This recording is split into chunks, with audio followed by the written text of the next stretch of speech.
Hi there, I'm Purist. Purist the Specter. I make music sometimes, usually about video games. The emphasis on the sometimes. Some time ago I asked you guys to send me in any questions you might have about me, my channel, my music, or whatever else, and, well, quite a few of you sent in. 37 of them, to be exact. 37 questions, with 27-ish not being joke questions. And in this video, I answered them all in a really rambly and roundabout way. Yeah, I don't think this video really warrants itself being as long as it is, but I didn't answer these with any script, I just ad-libbed it in. Well, I happen to answer things in a really grandiose way. At least you have my editor, I am the Stoat, to thank for cutting out all the unnecessary bits and making everything else generally more entertaining. Especially with making this 3D rendered space here. I did not ask her to do any of this. She just said she wanted to do something experimental. I said okay, and she made this, and it's honestly fantastic. So, big thanks to her for doing all this. If you just want to hear some specific questions, I have them all time-stamped accordingly, so you can just go to whatever YouTube chapters on the timeline, and you can get your answer there. Anyway, without further ado, here goes the grand Q&A. I hope you enjoy me just rambling for like an hour something. Yeah, goodness. Alright, starting off in no particular order. Pixel Knight 72 asks, I first found your channel with a Spamton video. It's still my favorite version of those songs to date. You are doing great. I'm honestly flattered. Very flattered. And here's my question if you're doing the Q&A. What got you into making music? Honestly, it's a combination of a lot of things. Started kind of like when I was back in, I'd say, middle school.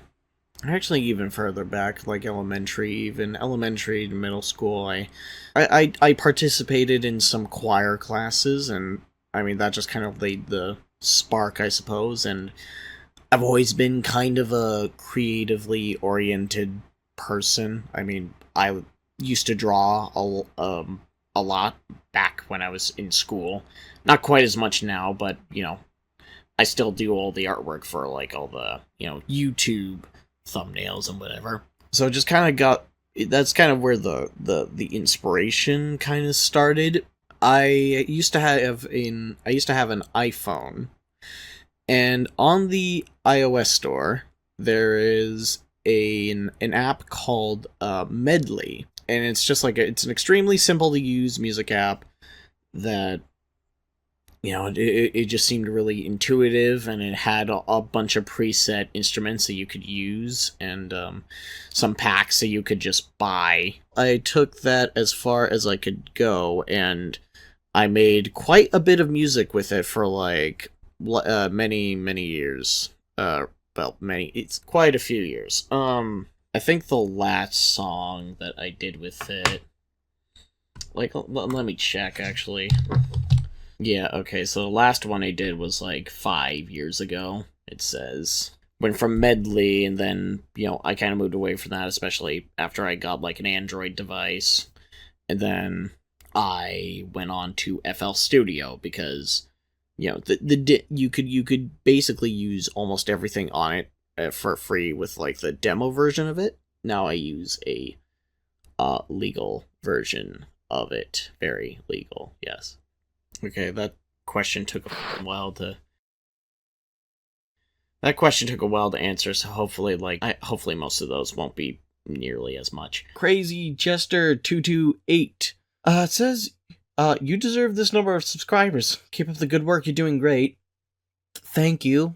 Thank you. I mean, I'm honestly, I don't have really a whole lot of ways I can say thank you that are just like me saying the same thing over and over again like a broken record, but like I'm grateful, very grateful that y'all think this. Um anyway, the only one thing that is interesting for me has been only one thing is interesting for me. Has music been a hobby for you since childhood, and is this your main hobby? Considering that I basically answered that with the first question, or at least like the first half of that, it's like, yes, it has been a childhood thing. Is this my main hobby? I think at this point, yeah. Yeah, music making has definitely been my main hobby as of late. It used to be drawing. Because like I had a lot of time to kill in school during school time just to like distract myself from how boring I thought some classes were. As of recently, as for the past like ever since I got out of high school, yeah. Next one, they have two questions. Ultra humor, I'm purposefully mispronouncing that. They write, 1. Will you make more remixes of games from previous videos? Rain World, Deltarune, Inscription, etc. Yes, I will. Absolutely. Rain World, I've got I got one major idea for Rain World that I really want to do. Deltarune, is a solid maybe. There's definitely a lot I could do with that, but it might be more likely that I make a remix whenever chapters 3 and 4 release, which might be a couple years out, but who knows. Inscription, maybe? I tried to do a remix for Scribe of the Dead at one point, and it wasn't really all that good, so I've kind of stricken that from my SoundCloud record. So I might try to redo that, or I might try to do Magnificus's theme. I don't know. I don't know. I really don't know what that. There's other games that I don't know. We'll see. And number 2, not a very good question, but have you played Astray? And if yes, do you plan on making a remix for one of the tracks? Astray. Astray. Hold on. I have not played it. I hadn't even heard of it until I saw this comment. However, looking at it, I really like the look of it. Honestly. Got a really cool art style actually. And just from the music I could hear in the trailer, it sounds sounds really good, really cinematic. Hey yo. Yeah, that will go on the bucket list. Next one, Mini Crewmate 7865 asks, number 1, will you remix more game soundtracks or stick with your current list? I hope you can get to doing games like Outer Wilds or Signalis. Absolutely. If there's a game that I have played and I enjoyed playing it and I thought there were songs in it that were really cool, it is totally on grounds for for a game soundtrack remix. One of the things that I have on the roster, like I am totally going to do like an Ultra Kill remix. That is definitely up on the roster. That's like the first thing I can think of. There's probably more. I don't know. It's something that I just figure out as I go along. Specifically for Outer Wilds or Signalis. Outer Wilds is... I haven't played either of these. Outer Wilds looks interesting, but I'm not sure it's necessarily going to be my type of game. Signalis, though, I really, really like the look of that one. Honestly, I might have to play that soon. Because it looks really, really cool. And, like, you know, taking your word that it likely has a good soundtrack, maybe I will do that. We'll make something out of that. Actually, something I just thought of here. There is also a possibility that I might do a remix for, like, the Hex. The soundtrack for the Hex is just, like, criminally underrated because a lot of the Hex as a whole is underrated. So, yeah. I don't know. is always up for consideration. Number 2, are you a silly goober? How silly do you want me to be? Next one, Limon Lumentos. Question, starting a new project, what are the first steps you take?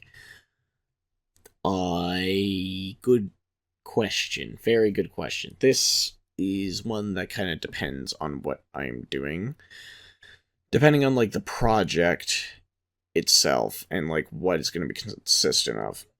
If we're gonna talk about remixes specifically, the usual steps I take is that I try to get an outline for, like, a specific section of the song towards the beginning that gives me, like, a basis to just kind of work off of, and it's just really quick, you know, get it down, so that way, like, I can get something listenable there. Like, I'm gonna probably play a demo here, like, from Living in My Faith, or another remix that I've posted here. Oh no, I'll find a good one.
And then, you know, from there, I just kind of iterate upon it, and just try to get... I usually try to go for, like, a general outline of, like, a chunk of a song. Then I'll probably get focused into detailing it, to making it sound really good, before I move on to the next chunk of the song. It depends a lot. Original songs, I don't think I have quite as definitive of an answer as I do for a remix. It's and this answer isn't even all that definitive, so I don't know if you find that helpful at all. But, you know, whatever. Danceneater 4832 inquires, why are you using those music instruments? Because it sounds pretty awesome, not gonna lie. The instruments that I use, or rather the VSTs plugins that I use, most of them are from FL Studio's repertoire of plugins and VSTs. And all of them, pretty much all of those sound really good. I will say the ones that I use that are like outside source. I'm gonna pull up a list here. Hang on. So yeah, looking at here, some ones I acquired more recently have been like just BBC Symphony Orchestra. There's a Contact. I don't use that one much though. I don't know. I got the MT Power Drum Kit, which is a free drum kit that just has a bunch of drum loops, as well as just overall really good sounding drum samples. You're able to put on a MIDI timeline, and it's really good. I only just got it specifically for Living in My Faith, and I don't know why I didn't search for a good drum VST before until now, but then I also got one of the bigger ones that I have that's from an outside source is Isotope Iris 2. Is a VST3 that is heavy, very. You can do a lot. It's a very advanced sort of sampler. Is able to take a sample and make it sound however you want it to, you can make it sound like a synth or like just really funky things. Like, I don't know. I don't even know if it's available anymore. I just remember I got it because I was very lucky to have found like a deal for it from like a music server I was in. They promoted, or like they showed to everyone that there was this free deal going on, like a promotional deal where you're able to just get this normally like $100+ software for like free, totally free. Like, you just input this code and it gave it to you for free with all of its sample packages, and it's just like that was a steal of a deal. So I just swooped in, I grabbed that, and it's been a very helpful tool to use. And then, like, I guess besides that, there's also, like, for where I source my samples, I source all that from Splice, the app called Splice. I source pretty much all of my samples from there. The only exception I have from that rule is, like, of course, when I'm sourcing it from, like, stuff around myself or from the game I'm playing. And the only other exception that I had from that was, like, with Leshy's theme. I had to source those from a website called quicksounds.com, because Splice could not provide me the kinds of wolf howling that I really wanted. Ghost34D writes, what are your main inspirations for your music?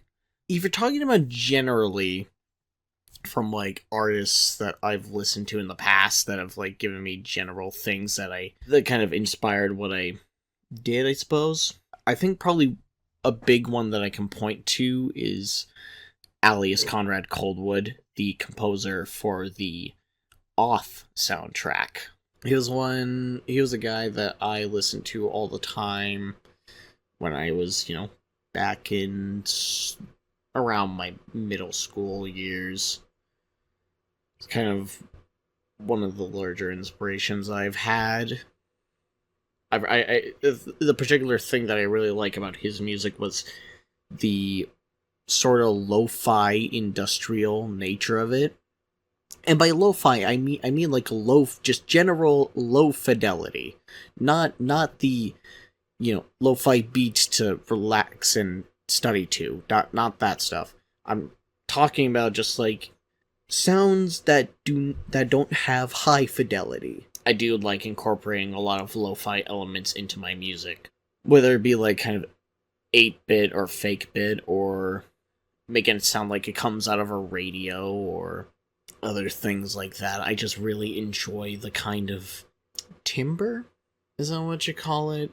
I do not know all the musical terms, so excuse me if I actually get things wrong. I'm not a classically trained musician in the slightest. I did not take any music. I took choir classes. But those were forever ago, and I did not take any music classes in high school. So, yeah.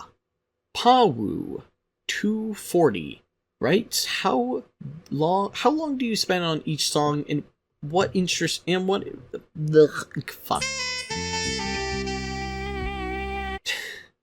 Pawu 240 asks, How long do you spend on each song, and what interesting parts of their creation do you recall?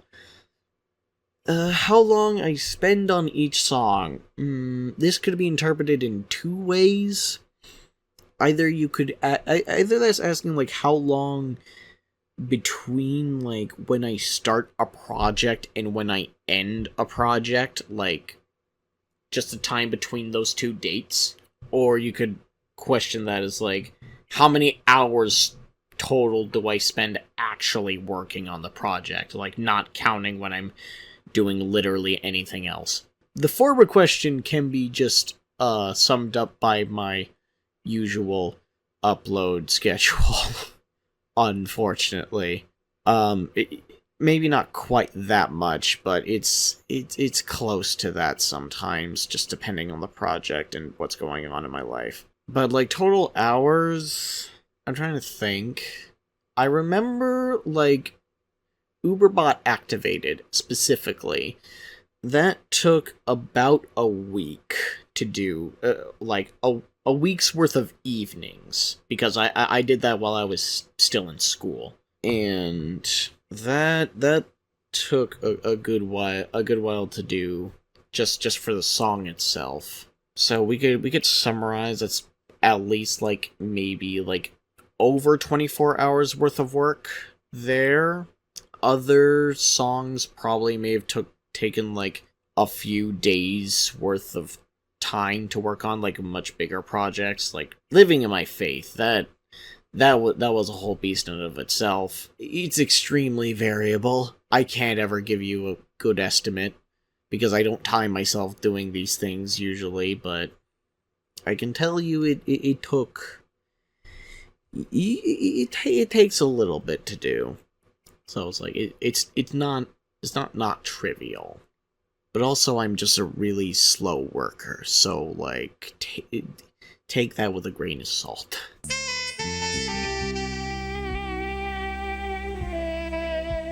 Maximum Fungus 3089. You should make another Rain World Threat remix. I'd say a good choice would be Outer Expanse or Rubicon's unused threat theme. I mean, first of all, technically not a question, but that's fine. Second of all, those would be good choices. I do agree with that. I don't know if I'm necessarily going to do a threat theme remix next, though. I have a very specific idea in mind for Rain World. A very specific idea, and I think it's really good. I think it's really, really good. I do want to try and do that soon. I'd have to look at some copyright issues, though, because it's not the standard thing. I have to look into, like, trying to make sure I can get away with doing a song, like, what sort of license I would need, just so I don't have to face potential legal issues, even if I, like, release the song for free on YouTube, and, probably free to download, either through the Google Drive or through Bandcamp. Maybe there'll be a pay what you want sort of deal there, but I'm not sure. Besides my one big idea that I don't want to give away because I don't want anyone else to take that idea, I mean, those two threat themes would be a good choice. I do have, like, another idea for, like, another kind of song combo. I want to talk about these ideas, but also I really don't, because, like, then that's just an idea someone else can do first, and then I'm just like, damn, now I can't do it. Or, like, well, I can, but, like, now it's not special because it wasn't the first. That's creators' pride, I guess. I guess that's what you call it. I don't know. Logan Widener 4811. There's a dumb question. Can we have a version of Living in Faith just as the song and not all the extra stuff? Pretty please. Also, you seem like a cool dude, not gonna lie. Well, thank you. I'm very glad I do seem like a cool dude. I'm glad I seem hip with the kids. So there is, like, a bunch of versions of Living in My Faith in the video description. If you look there, there is a Google Drive link that you can access there, and if you go to that, you will see some folders, say new, like older remixes, newer remixes. Go to newer remixes. Living in My Faith should be among those, or if not. But anyway, yeah. So just keep that in mind for whenever I do music in the future. And if it's not there, then you can ask me if I can make an extra version to add to the drive. And maybe I'll do it. I might do that. But anyway, the tram with a blue hat. They say, this comment's going to get a little past the Q&A, but I did want to mention this ever since I found that Living in My Faith when I was very small. It became one of my favorite things. I even started animating it. I might come back to it. Holy shit. I'm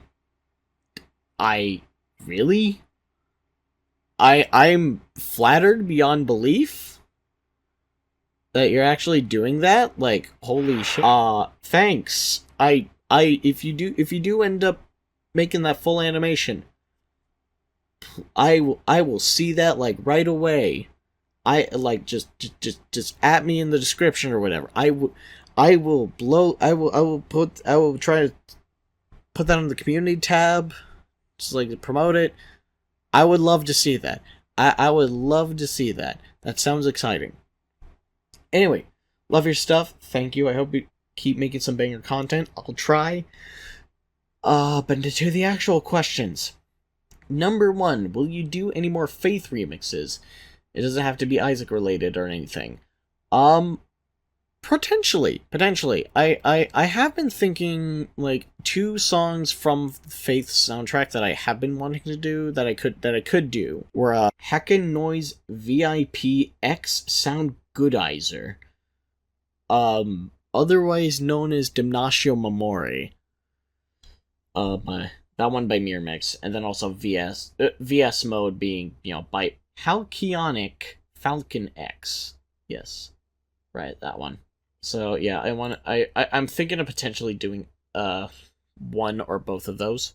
So yeah, one or both of those. Yeah, I'm thinking of doing, because I think I could do some really cool things with it, with those 2 specifically.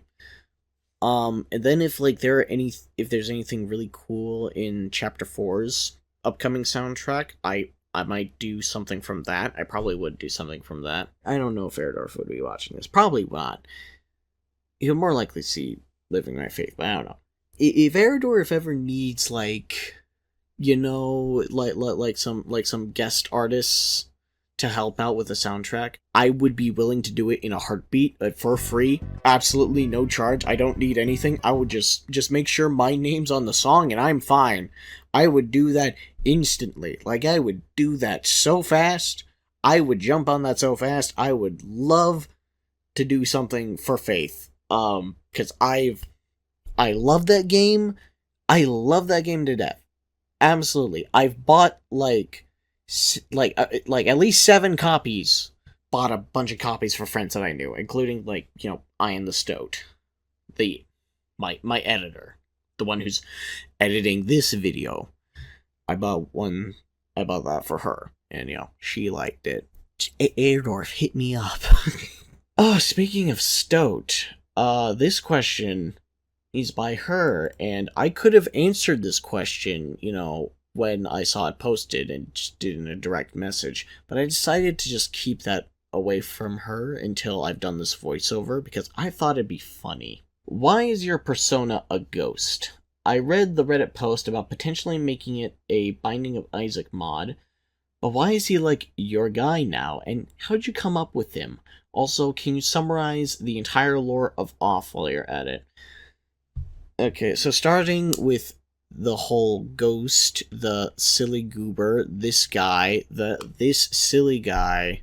It's kind of an interesting story. So when I was in my younger years, I don't think I ever really had, like, a very well established persona to say. I think for a while it was some kind of, like, weird, goat horned variant of like a Gaster Blaster. When I played Undertale, after I played Undertale, and then like I finally discovered Off, it kind of gave me some inspiration at some point to make this ghost that's like based off of the Fat Specter specifically from the game. Has like all the, it's a big rotund body, has like all these pointy teeth. And I made the ghost to be like, it's pretty similar to how my persona was, to how my persona is right now. A lot more cartoonish, more accurate to like Mortis Ghost style back in that day. And like the little guy was, it was a bit more representative of like me during that era, where I was just like, this is just like, it's this simple ghost with like, you know, these purple and pink circle and cross eyes, because, you know, that was kind of like a motif of some of the specters, of like the blind specter specifically had X's for eyes, so I just kind of incorporated that into the eyes, and I made them purple because I like purple, and you know, all that. I just think purple's a neat color.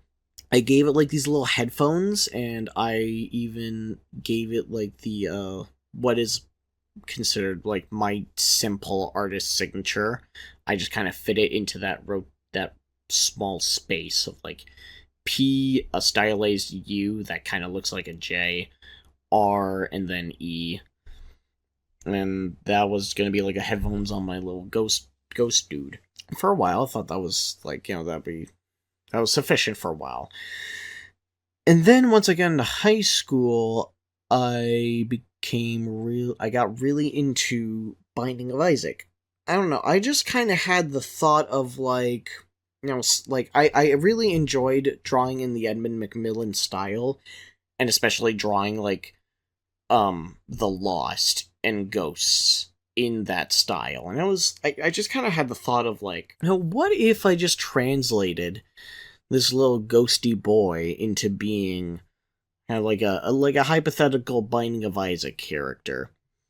And so I did that. I drew him out, did a few sketches of him, and it looked, I really liked how I did the design. At first, it was just meant to be like an offshoot, like an experiment of like, oh, just like, this is kind of a cool thing to do with your own persona or your own original character or whatever.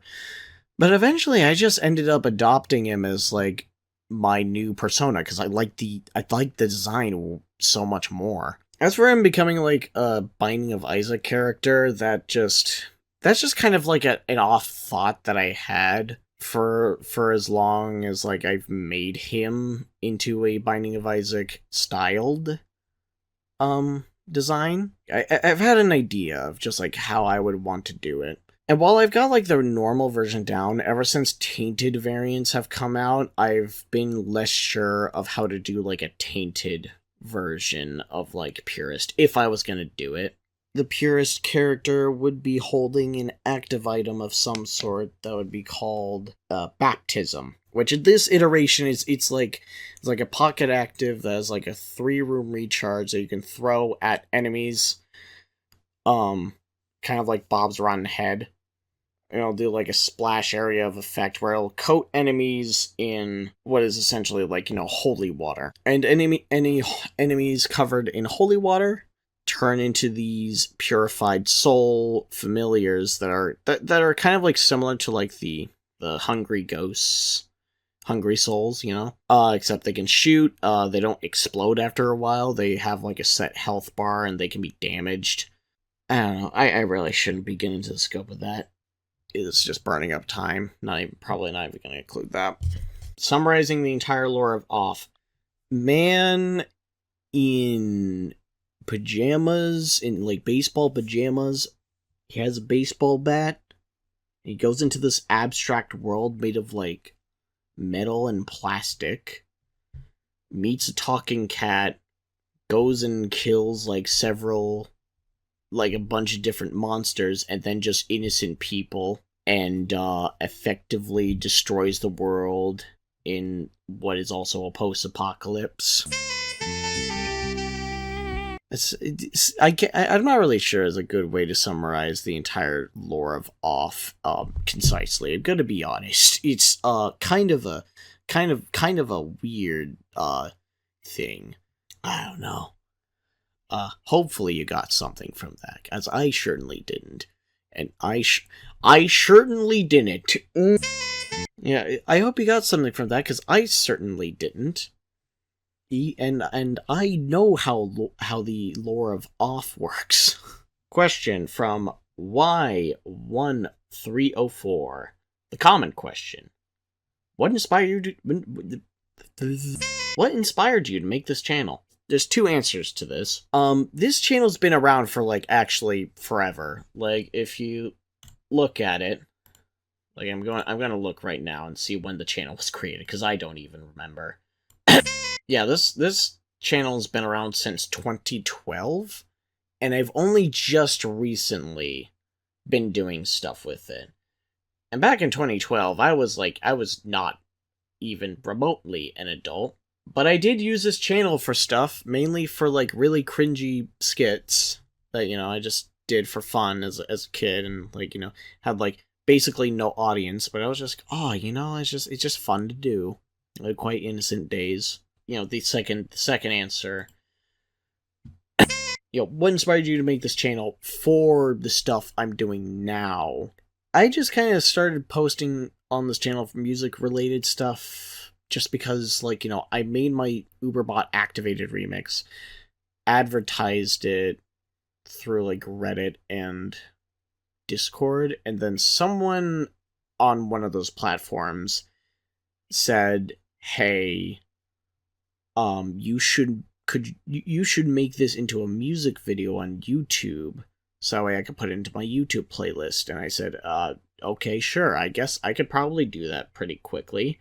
I did that, and it got way more attention than I was ever expecting, and I just kinda set it off from there, and suddenly YouTube became another avenue for music. Dogma 251, 2000, where's, like, 20,051? What other types of games do you like? There's quite a few. Let me look at the list. Let me just look at my Steam library. Enter the Gungeon, Half-Life, Half-Life 2, Hollow Knight, let's see, Portal, Super Meat Boy, The End is Nigh, Ultra Kill, as I've said before, Risk of Rain 2, Doom, Borderlands is cool, Dusk, I have been playing that, as of recently, The Hex, Lethal Company, that's an easy one, it's pretty fun with friends. I played Hyper Light Drifter, that one was pretty cool.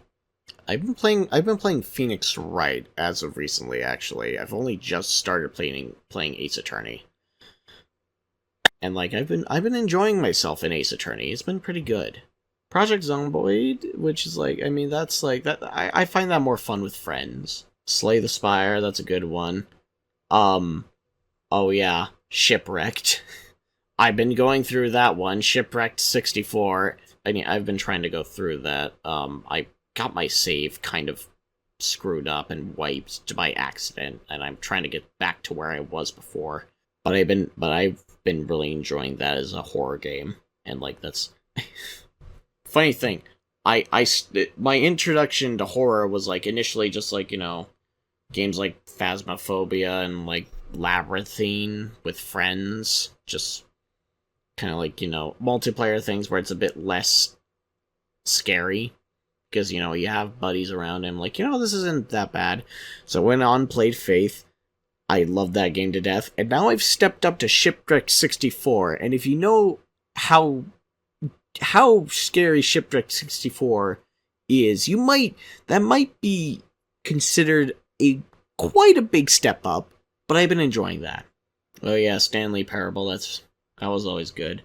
I played Stray as well at one point, that was fun. And then the only other notable one might be Totally Accurate Battle Simulator? Yeah. So those are kind of the ones that, just as a general list, that I've enjoyed. Oh, right, and Nuclear Throne. I completely forgot to mention that one. God damn it. User KZ1HX8GP7F. That is legit just a keyboard mash. Do you plan on doing more The Binding of Isaac song? Maybe. In a way, I don't necessarily. I could do more remixes of Binding of Isaac. To be perfectly honest, I want to go bigger than that. Something I really want to do is I want to make a fan soundtrack for The Binding of Isaac.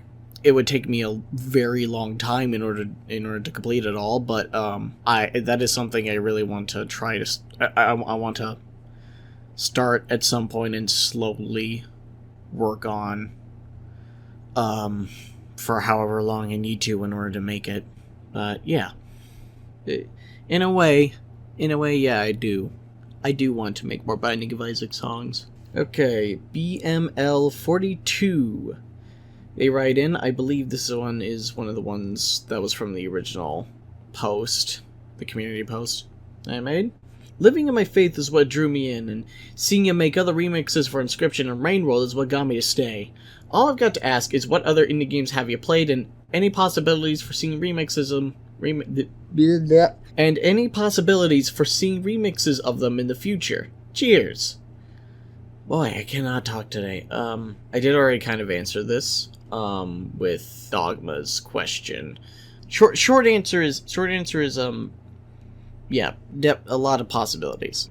Most of the ones that I've listed previously, those are on grounds for potential remix material. No promises, though. I'm a very disorganized person, so I cannot guarantee anything. Crab Cakey. They ask, might be a little personal, but what was your favorite phase in the Binding of Isaac Rebirth and their DLC's progression in your time that you have played it, aka pre-Mom's Hard, pre-Cathedral, Sheol, etc.? It's really tough to answer. I think, like, the standard progression of, like, you know, from Rebirth to Afterbirth Plus, all that, it's alright. Like, the game is really fun, but there wasn't, like, any part of it that I was, like, super intrigued, but I think that's probably because I had spoiled myself on a lot of the content of what was going to be in that game. Which, I mean, for Binding of Isaac, that's fine, because a lot of the value comes mostly from the gameplay. There's a good story in there, but that's not, like, the meat and potatoes. That's, like, that's the gravy, if you get what I mean. My favorite part was, like, right as Repentance dropped. When I went into it, you know, the night that Repentance dropped, I went into that and I knew absolutely nothing, and I just went out to try every single little thing, and to see, like, what the new content is, the alt paths, you know, and the super extra secret, path to home. I think just the climb to, after defeating Mother and getting that ending, and then just finding out that there is another secret door in depth that I had to figure out on my own how to unlock that. And I was bouncing off ideas with my friend in a Discord call, and it was just like, what if, like, hey, you know, try this or this. And I just kind of thought about it. I was just like, what if, you know, it kind of looks like a photo frame, I guess. So what if I were to put the Polaroid or negative in there, and I do that, and it works, and that's, like, insane to me. And then you keep going, you go up, fight big boss Dogma, and it's like, oh my god, what is this? Holy shit! And then later discover, like, you know, that tainted characters are a thing, and I'm like freaking the hell out, like, what is even all of this? I don't know, just that, with how Repentance changed how things were presented in The Binding of Isaac, like, totally. Like it actually gave the story a lot more prominence in a really, really cool way. Because of how it presented things there, I think just, like, those few days, that first week of when Repentance dropped, and I played through that for the first time and discovered all that and beat the game on my own. I think honestly that was like my personal favorite moment. It's not necessarily a progression beat, but it's probably the best answer I could give, because I do not play. Most of the gameplay to me is just playing with like all of the routes available at the same time. That's like the main bulk of it. So I'm just all right with that sort of thing. If you know, I don't, if that makes sense. That one was kind of a long-winded question, long-winded answer for such a fairly simple question, but whatever. Next one, Clear Go. Congratulations on becoming bigger. I knew eventually more people will notice your works, and as they are okay, hang on, I'm gonna just pause. Okay. We're gonna try this again. Clear Go. They say, congratulations with becoming bigger. I knew eventually more people would notice your works, as they are actually bangers. Thank you. Thank you. Honestly, thank you. My questions are, 1. How are you so good? I love the way you implement voice samples in your works. Good, that could... I don't know. I f***ed around and I found out, I guess. It's just... it's the only way I could really describe it. Although with, like, the voice implementation, I guess it's something a little different that I could hone in on, so... Let me just show something here that's, like, related to this. 1 second. And right here I would cut... This is like the 3rd time I've tried to record this. The past 2 times they didn't go very well. First time I did it in a very... I'm just gonna say the way I went about recording it was just not really... It wasn't good. I'm not even gonna elaborate. Second time, like, I didn't realize, but like when trying to record it, my encoder, the encoding for the recording just completely crapped out. This is meant to address 2 questions, both by Clear Go and Pawu. This is the project file for Living in My Faith. I'm gonna bring your attention up here first. Looking at this is the mixer. I have well, let's just look through, just look through all this. We got a lot here. A bit too much. I don't know how this happened, really, but I managed to max out the mixer somehow. Went up to 99, nearly had to break into these 4. So we'd probably say it's 54, and then from there this is all just me putting in voice lines in a very inefficient way. But, whatever. You might be wondering why I have been keeping this closed, the playlist itself closed for, like, the project itself. Well, that's because it's quite the grand reveal here.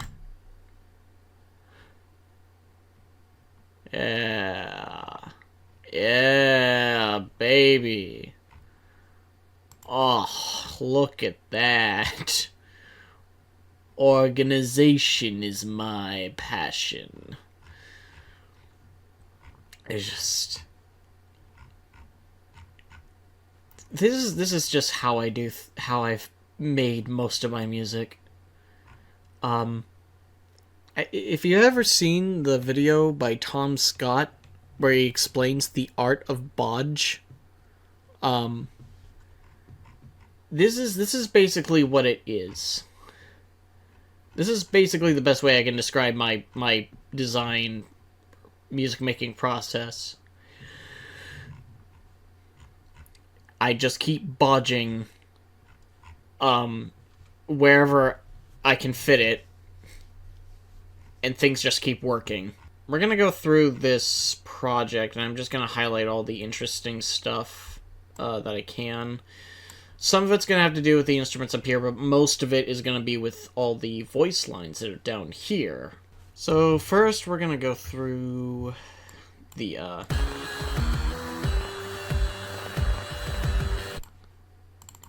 got the guitar here.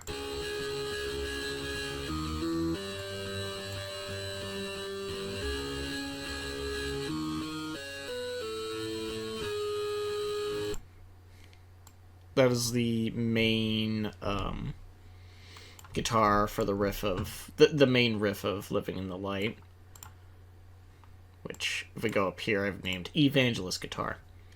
It's a very simple thing. We just FL Slayer, which is like the basic electric guitar synth, I guess that would be what you call it, kind of. It makes electric guitar sounding stuff, you know.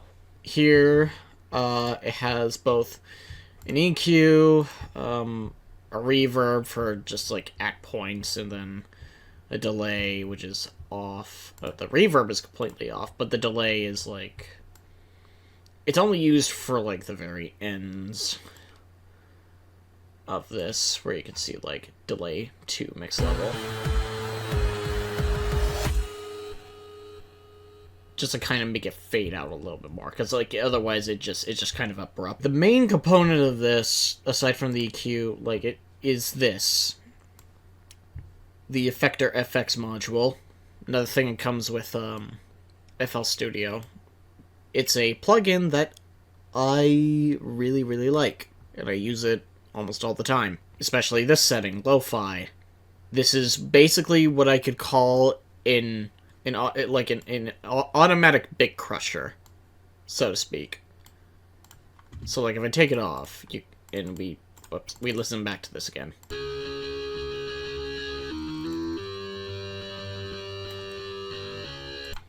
Sounds quite normal, right?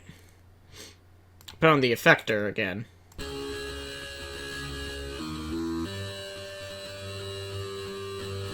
Makes it sound a little bit more grungy, you know?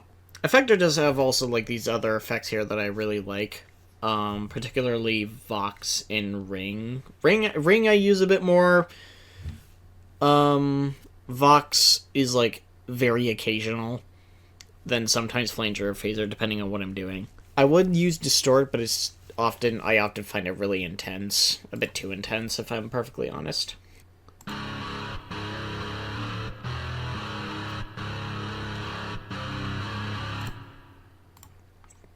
This is a lot more simple. You can see it's the first guitar I implemented. Or at least I put on this mixer, anyway. This is very simple. I got overdrive, EQ, and reverb.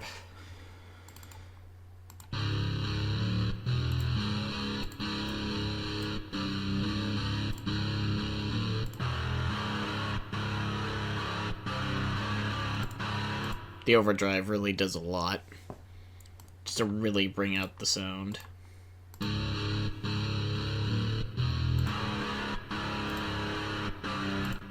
So simple, but I like it. Here I can show something interesting about the drum beat here. So this initial drum beat, this hardly used any of MT drum kit, MT power drum kit. Here I used a bunch. At first I made the drums out of a bunch of various samples, and oh god, I forgot about this again. I forgot about this, like, in the last recording, and I forgot about it again, and I just jump scared with it. This is, like, awful. Kids, don't ever do this with your projects. Don't sort them into just audio, automation, and unsorted. Put them into actual places. Put them into actual categories. You know? And this is something I know how to do. I just never feel like doing it. I just work around it. And this is especially egregious because this square wave instrument, this is an instrument, by the way. It's a synth. And, like, I have it amongst the audio category. It's terrible.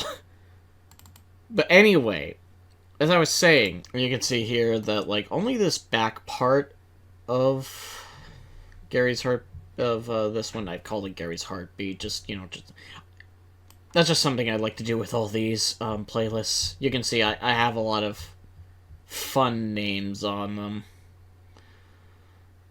Blasphemous Bass, Pandemonium, The Heartbeats Faster, right? Surges, Astaroth, Power Drums, Heartbeats Faster. Heartbeat Climax, Blasphemous Bass Reprise, Choir from Static, Thrall Shrilling. Begin the Organ Grind. Yeah. Playlists, I don't know. I always love doing this with playlists. It's just fun to do. This is what I originally made the beat, and then I just kind of modified it for, like, the initial section here. You know?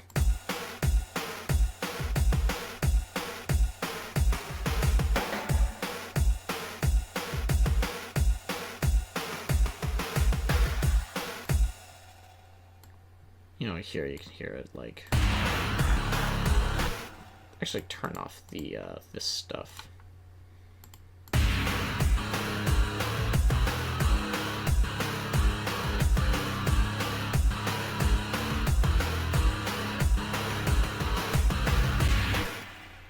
Can you hear the... Like, repeats the first four bars, and then goes into the latter half, and then just does the full thing. But then if we go later, right into this section,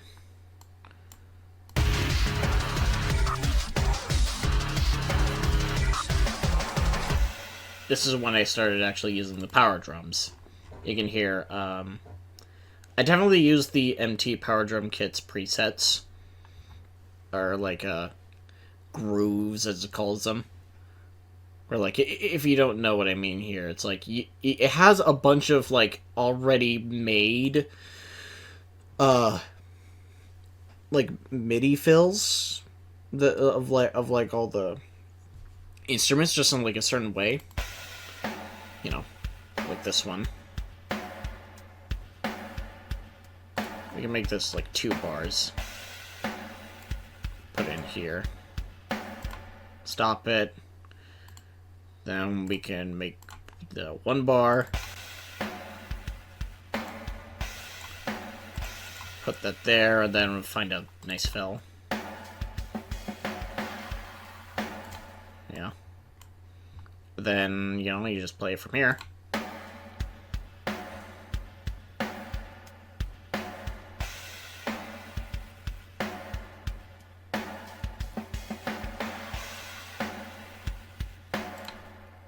Yeah, I mean, it says right here, drag and drop grooves and fills here, then drag and drop the composition into your DAW. So yeah, you just take this, and you're able to drag it, and in theory, I could put it onto the MIDI roll just like this, and it just fills it in for me. It's really nice. This is, like, yeah, I took some kind of bass from, like, a basis of, like, one of these groups that I made up. Or, like, that like, you know, I took from here. And then I modified it to fit this a bit more. Particularly, I believe, with this. And then this as well. Like, I modified the cymbals to sound better. I think most of everything else is unchanged. But I genuinely don't remember how I did it, what I changed from it and what I didn't.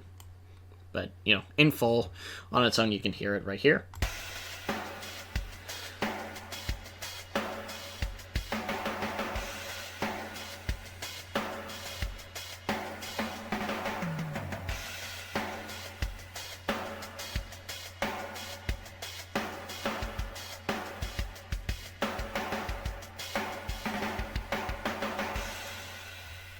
Oh yeah, I didn't even show you. What the hell? I'm not sure what that warning is about. We'll ignore it. Here you can see the drum kit itself uses overdrive, whatever the hell supercharger is. I don't know. This is like the first time I used it, and I honestly completely forgot about it being here. So I don't know, whatever it's doing, it's doing it well, I guess. Then of course you got lo-fi and the reverb. So let's just do the comparisons.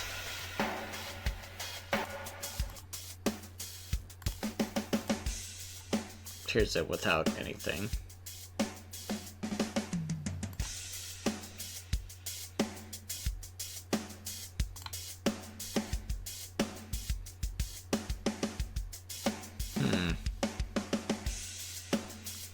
Seems to just kind of change.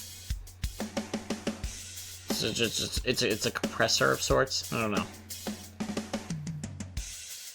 Yeah, so that's how that be. I think I got the last part of it here, which is the empowered drums, which is like it's somewhat similar to the last one, but a lot more cymbals, particularly this one. The drums here using MT Power Drum Kit again. It's very simple, just using a couple cymbals.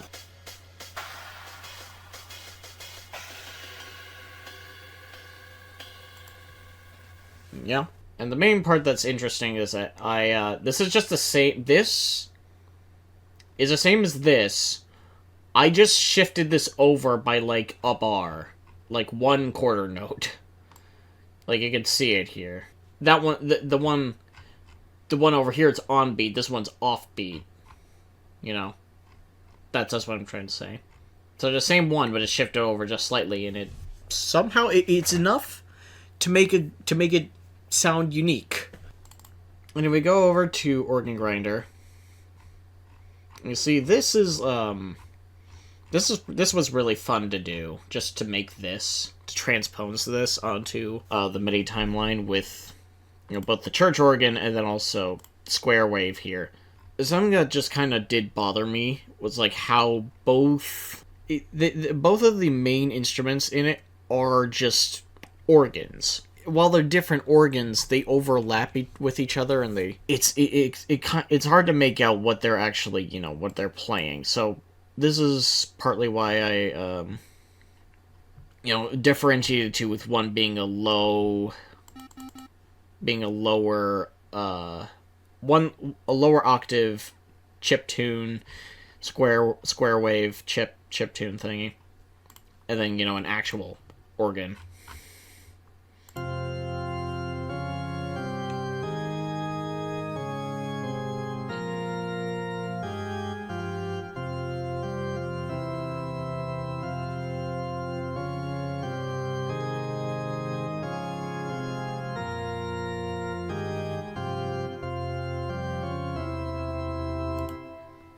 If we just turn that off for a second, you hear like the square wave on itself.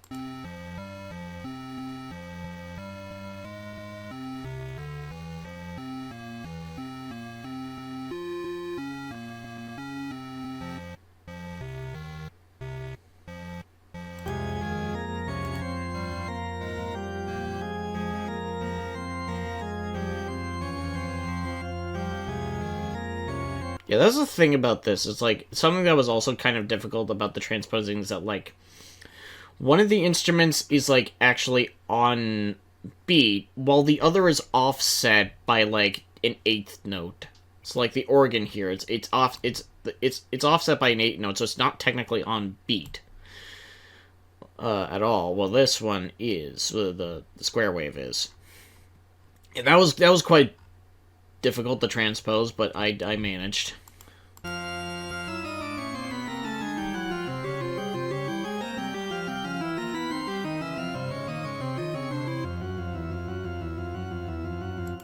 It was just really satisfying to have this come together and, you know, just work once it was all done. It was just so good.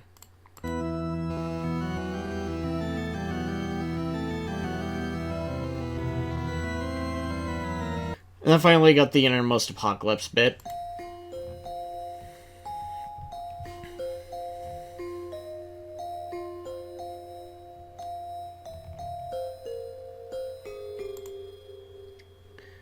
This has 2 components. We got this bell synth, And then we have, like, an actual glockenspiel, so...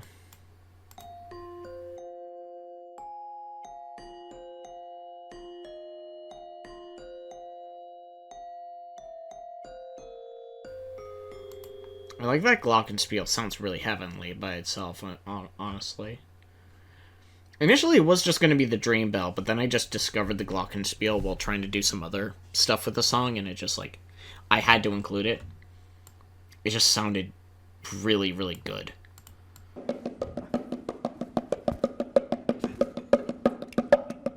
I gaze into the void, and I look past it. And beneath the black, I only see more black. And beneath me, it sees the same. And I die.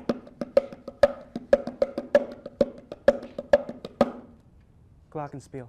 First of all, let's grab this. Yoink. And if we focus, probably all on the voices.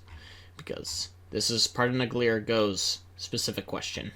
So Dogma vocals themselves are quite simple. Or, like, you know, the ones from Living in the Light. The most they have is, like, a little bit of, like, a phaser from Effector, and then this overdrive that's doing most of the heavy work. The phaser is more acting like a low pass than anything else, because it doesn't, unlike other phasers, it doesn't actually, like, modulate.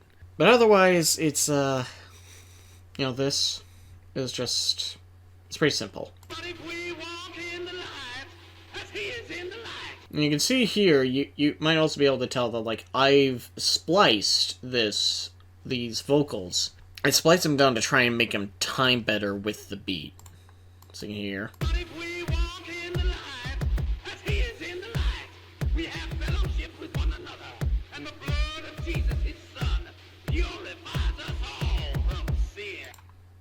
So yeah. Then we get on to the more interesting stuff, which is the faith vocals.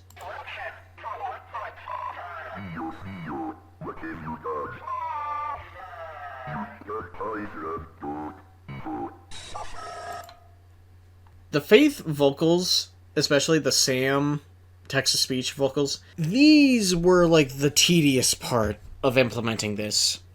And I'd say implementing these vocals, I don't know if it actually took about as long as the main song. I don't think it did, but it definitely felt like it did. It was very tedious to do, because it required a lot of splicing to get them timing correctly. This is actually a pretty good example of, like, what I mean by splicing the timing. You can hear just playing the sample by itself. It really hangs on that TH sound. Father. Right here, I had to cut it down significantly in order to make it time better. And then we get on to the demons section. Right here.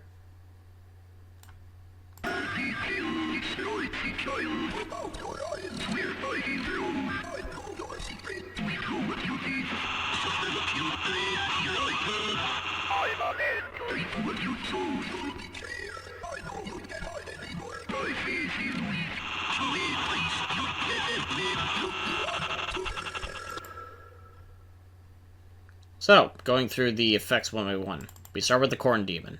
This guy... EQ, of course. Some Maximus preset that is doing a lot of the heavy lifting. Seems like. Like, you can hear it.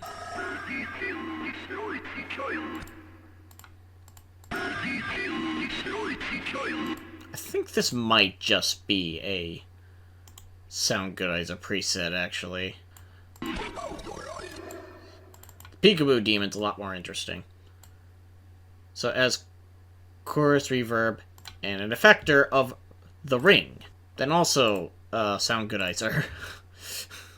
So we turn off all these. That's how it sounds mostly normally. We'll keep the Maximus on because it's helping. So I put it on the chorus. Yeah. Reverb, of course. Then effector.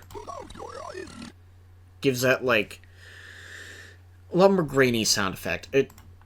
Like, to explain what the ring, effect does with, the effector plugin, the best way you can describe it is, like, you know, with those ham radios, there's like a certain vocal effect you can hear from people on a ham radio, where if you, like, tune in close to the frequency of other people speaking, but it's not the exact frequency that they're at, it'll sound distorted in a certain way, and this gives a similar effect of that. That's the best comparison I could think of. This is a very... You can really see the timing on this one. Like, I know your secret, instead of, I know your secret. I know your secret. And then here, I know your secret. It's just to really get that timing down. Like, it's more obvious with the beat.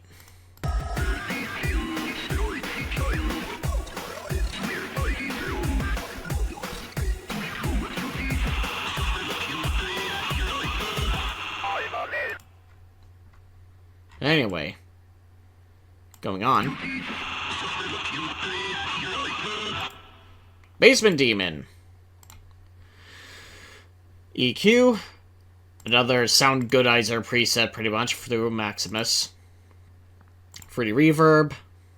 And Hardcore, which, like, this is definitely a grungy little plugin that, like, I don't know, most of the time I wouldn't use, but I don't know, I was experimenting a lot with this song, just experimenting with different plugins, how they sound, and I guess I used Hardcore on this one.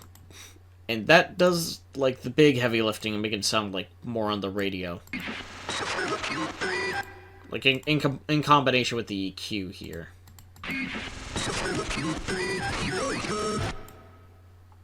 Yeah. I don't know, I just got the idea of making it sound like it's coming through static, which is... This is just, like, a very short clip of the Basement Demon's voice line where it's just this static. And I just repeated it a bunch. It's pretty obvious when you hear it, and while knowing that. So yeah. Umbilical Demon is simple. A little bit of lo-fi to make it sound more 8-bit, and then an EQ to make it sound... make it have a high pass.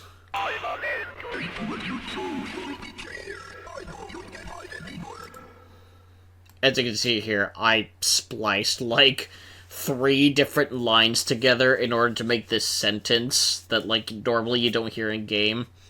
You betrayer, I know you can't hide anymore, when instead it's supposed to be, like, you know... Like, you can't hide anymore. I know your secret, and betrayer. I think I did this specifically because I was just struggling to fill this space with a different, with like a single sample, so.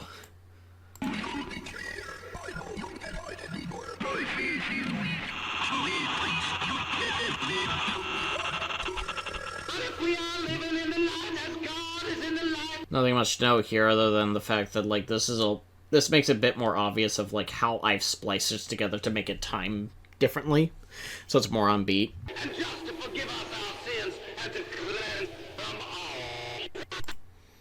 This is when, with the Dogma vocals, gross beat comes into play. And gross beat is a thing in a certain way. It's easier to see if I just do it, so we'll just turn this off.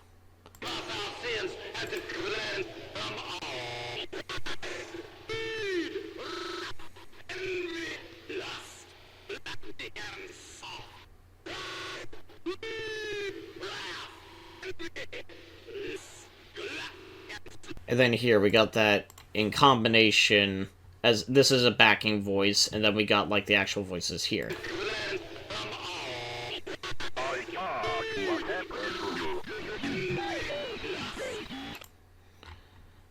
My god, what happened to you? Both of the, like, this one uses, fruity filter, and this preset.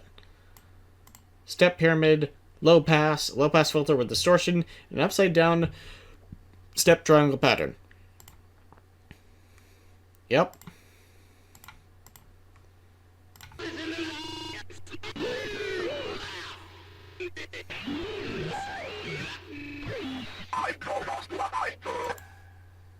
This here we'll look over real quick. This one uses vocodecs, just to give the specifically backing voices. I believe the backing voices preset, just to make it sound like it's not just one thrall. It's like it sounds like a few at once. Panomatic, which makes the audio pan from left to right ear, back and forth automatically. And then a bit of EQ. I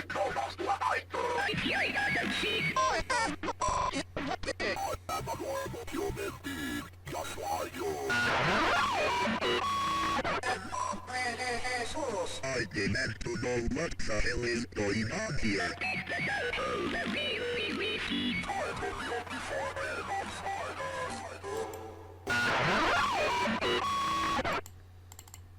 These just have like lots of overdrive to them, with like the initial clip having like a bit of EQ to make it sound better.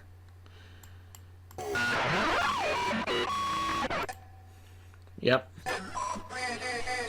I demand to know what the hell is going on here.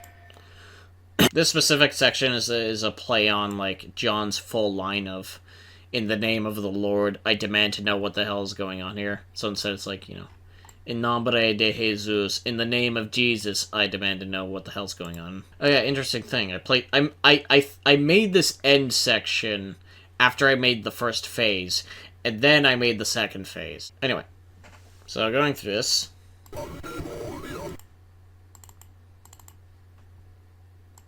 This goes back to First to Witness, which is, I made that before this apparently, which is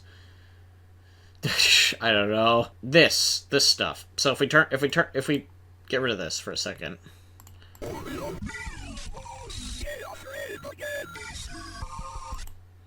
There was a comment on like I don't remember which one it was on Living in My Faith, but one of them asked how I made the voices growl, how I made the Sam voice growl, and it's pretty simple.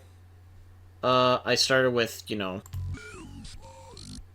this really low-pitched thingy, or voice line.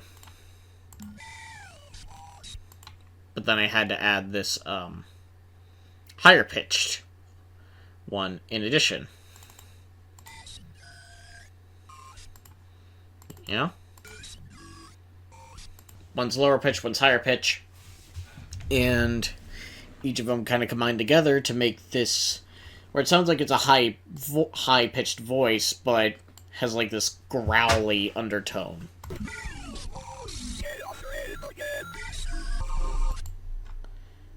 And then like the whispers here that add on top of this, the whispers that add on top of this in the other thing, in phase 2. These are not me whispering. These are from the default text-to-speech, or no, the text-to-speech generator that's built into FL Studio. But it's been like reverbed, then it's been reversed, then reverbed, exported, then put back in, re-reversed. Sound like this.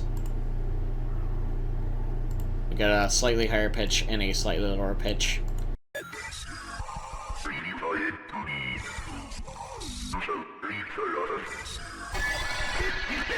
I will say, this part of the screaming dogma thingy, I was considering it at one point, while I developed this. I wasn't really sure I wanted to use it or not, but Stoat encouraged me to use it. She really wanted to hear the metal screaming baby in this,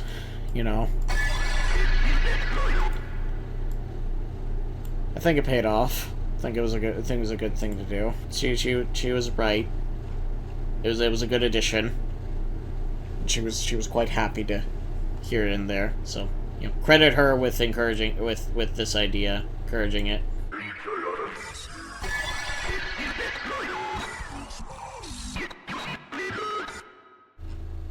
So this one, real quick, this is not a traditional voice line from Faith the game. Instead, this is from the Faith Chapter 2 release trailer. It's not quite this fast, but you know, this is, you can hear from this. This is canonically the only time we ever hear the unspeakable actually talk. So I thought including it in here would just be like, if I didn't include it, it'd be a real shame. So this was like one of the first things I included, I think, when I got closer to this point.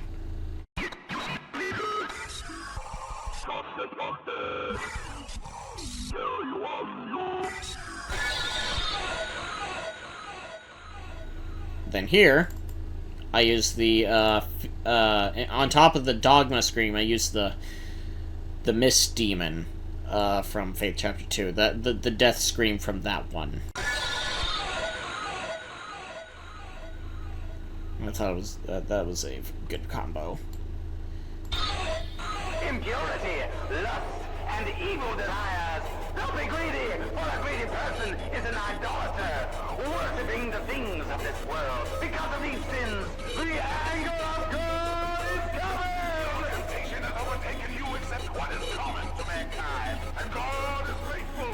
He will not let you be tempted. So here we go. This one is probably one of the most interesting voice lines that I worked with and turned into something just totally off the wall. This is just like an overlapping voice of several thralls saying like in nomine Patris ex filia some F. Stoat will put it up on screen. I cannot remember the exact phrasing, but you can hear it when it's on its own. Oh, why is that so quiet? Oh, because like, so let's go to this over here to make it. You can't really hear it when all of the effects are on because there's a lot of effects here. Let's turn them all off. Hang on.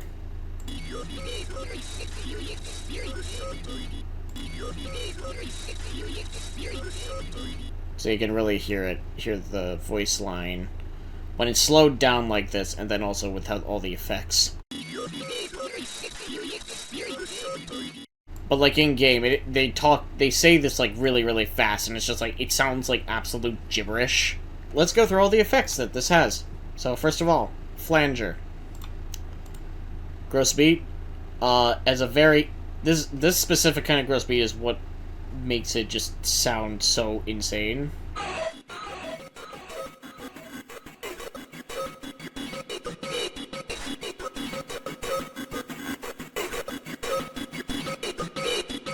This in combo, reverb, bit of lo-fi effector going in and out and in and out. Panomatic, of course, at a slower speed, and then just a little bit of EQ. Vengeance is mine! I will repay, says the Lord. Let me just also point out like how cool this line sounds on its own. Like, just sounds so raw. Vengeance is mine! I will repay, says the Lord. But then I put this on to just give it that freaky ham radio, dilation, not dilation, but distortion effect. Vengeance is mine! I will repay, says the Lord. Anyway. Then we got the John and Father Garcia saying the 91st Psalm together. First of all, whatever variation of the 91st Psalm they're saying, I can use like its own version that has several alterations to it, and it's also extremely abbreviated. It matches most closely to the King James version, I think, but even then it's like altered heavily. So I couldn't give it a more specific citation for a Stoat to put in, other than just Psalm 91. The other interesting, the more interesting thing about the voice lines themselves, though, Father Garcia speaks with a different, I don't know if you would call it cadence, but it's at least a different pronunciations of words, which I think is really cool, because it emphasizes the fact that, you know, he's not natively, he's Hispanic, you know, so he has some underlying accent in there that isn't, you know, American, or is it American English, whatever. I will say of the Lord, he is my refuge and my fortress. My God, in him I will trust. I will say of the Lord, he is my refuge and my fortress. My God, in him I will trust. Like, it's especially noticeable in saying, like, my God. So, you know, John says, my God, while Father Garcia says, my good. My God. They have different pronunciations, so I have to, like, splice some words together in order to make it sound correct. It's just interesting how it's, like, different on purpose. Like, he had to input a different sounding vowel. He had to input different vowel sounds to make that work, which is, I don't know, really cool detail. My God, take this cup from me. This omnipotent powers do great. And yet, it is not the end. This is, you know, the speech John gives when he's fighting Super Miriam, the final boss of the game, and he does this little prayer every time he gets hit, up to 10 times, or 11 times, I guess. And, you know, this is a combination of, like, both my voice and you know, the Sam voice. I will tell you, trying to assemble the Sam voice together and time it along with my voice, that was probably the biggest pain in all this. I made it work, but, like, I had to redo a lot of Sam clips in order to make it work. Perhaps some divine intervention at last. Oh my mother, please.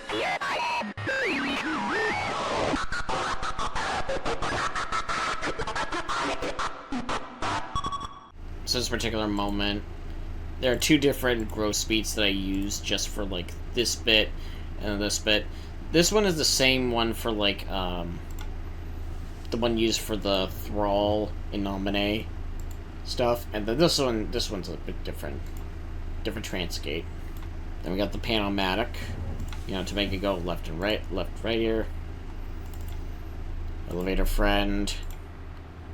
Chorus, sound good, just actually sound good. They're not even Maximus.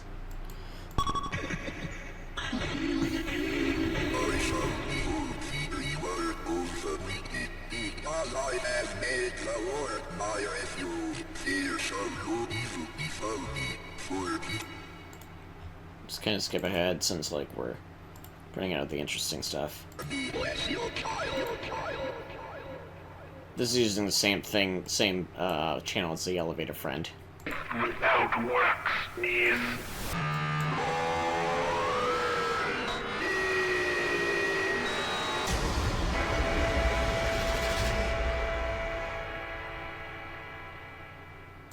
That's just Mortis.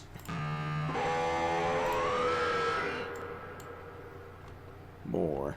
So, yeah, now the only other thing I really want to mention is just down here. Is, like, the Revelation voices, since people really liked that, and I'm glad they really liked it. So, listen to it in full here. Be faithful, even to the point of death, and I will give you life as your victor's crown!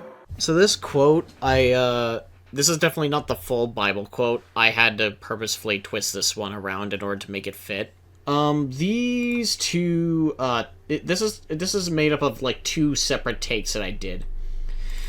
This is the first take, and, I was originally gonna just copy and paste it and just do one deeper, one higher pitch, but, like, this, with this first take, it sounded kind of shit.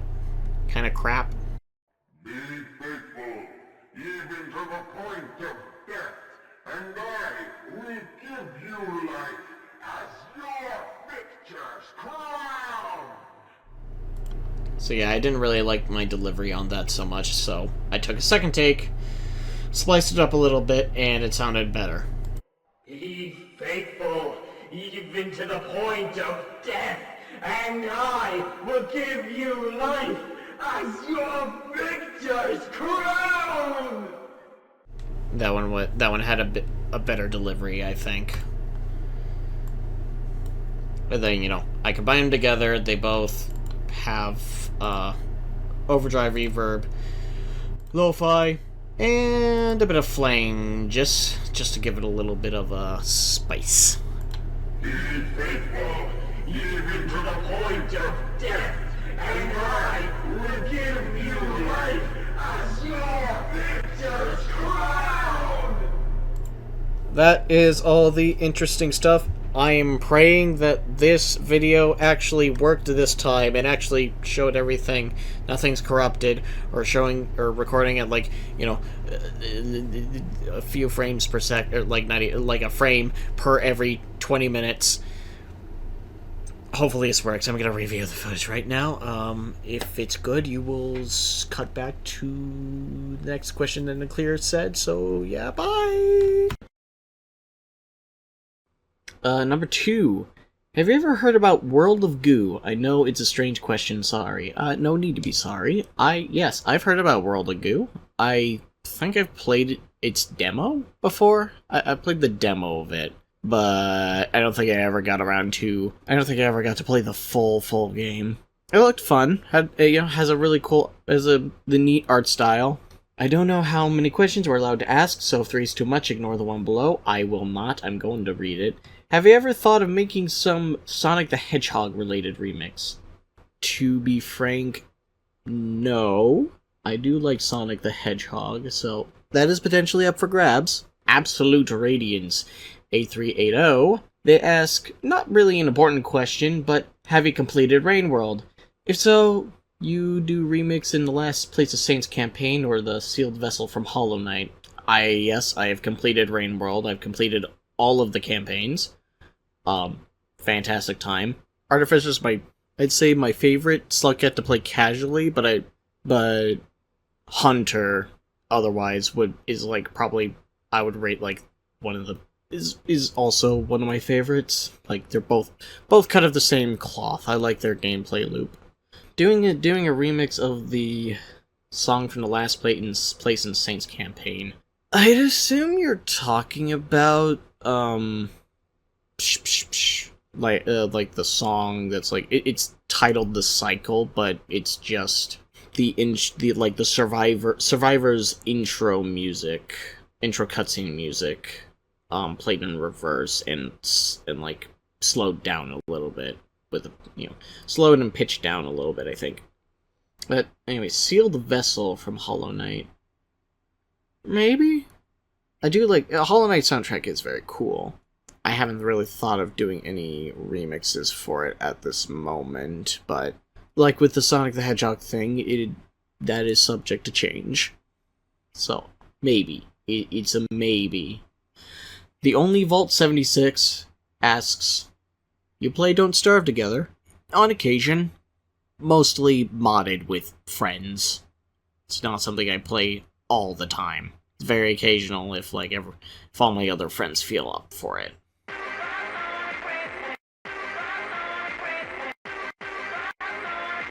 Novi Shield asks me, ducks or no? I remember this one very vividly for being posted literally in like a minute or less after that video went up. I could not believe how fast this question went up. But ducks, I don't know. I don't trust him. Carol Bra Moment 947. They say they ask me, do you like potato soup? And also, how many hours in the Binding of Isaac do you have?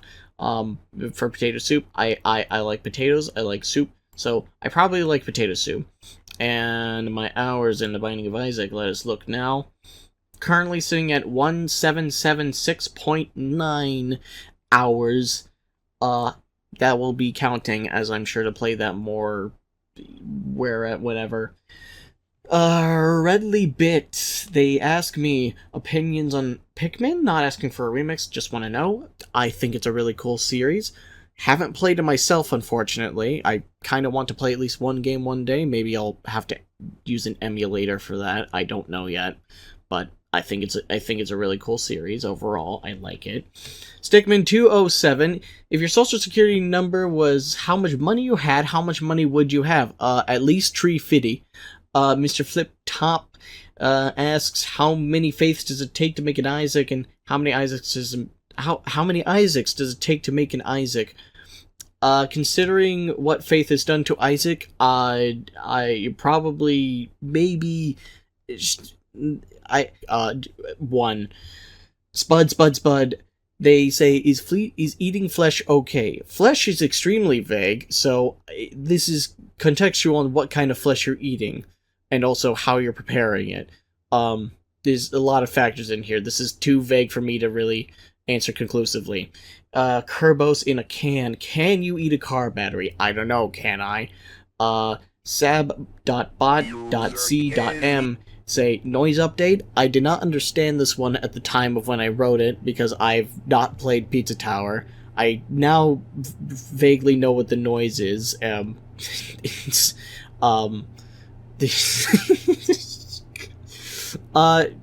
noise, I don't know. Not to this channel, but no. So, and then, finally, the last one that's posted most recently, Soy on Carton. Ultra kill or kill ultra. Jesus answered, I am the way and the truth and the life. No one comes to the Father except through me. $6 shrimp special! What the hell? Am I... that peaked the mic. I don't think that sounded good. Wow. And that is all of the questions, all of them. That was a lot of me just rambling. I did not need to make this as long as it was, but now we're here. Oh well. I don't have really a whole lot to say at the end here. First of all, thanks again. I am the Stoat for editing this fucking massive video together. Fantastic work as always. Fantastic editor, honestly. And actually, the last thing, you know how I said in the other video how Tearing the City, that remix, yeah, that the mods for that are out. They came out a little while ago.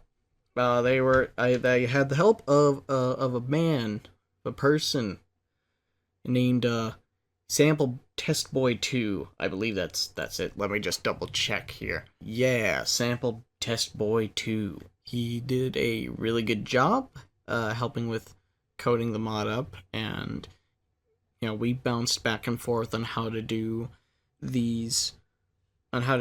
the layers, I suppose you could say. It was good to have that kind of feedback. If you are to look in the description of this video, you'll definitely find those mods linked down there. I think I'm gonna lay this to bed. I need to go get myself some water. I hope you all have a good day. Stay hydrated, because I'm definitely not. And I'll cook something. Yeah, bye.